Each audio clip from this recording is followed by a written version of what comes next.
Nu ko, diena ir galā.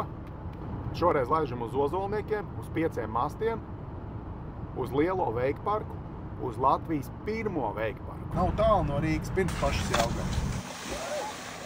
Veikparks, protams, ir, es pat neatceros, man liekas, no kaut kādiem 2000 sākumu, foršas konstrukcijas. Bet, lai uz viņām uzbraukt, ir jāpacenšās.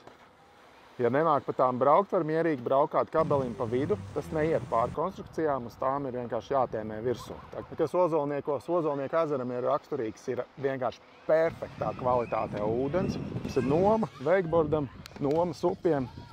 Un visam braucamajam parkam apkārt iet forša laipiņa. Un paskaties, kas pa Pūšļu parku. Tur jau var pazust tajā parkā. Un baseinu. Un ir milzīga siena mērkiķiem. Glauna zona privātajiem pasākumiem. Glauns restorāns arī. Protams, ar skatu uz veikparku. Jā, labais. Jā, nu šo veikparku visvairāk laikam ir bērni iecienījuši.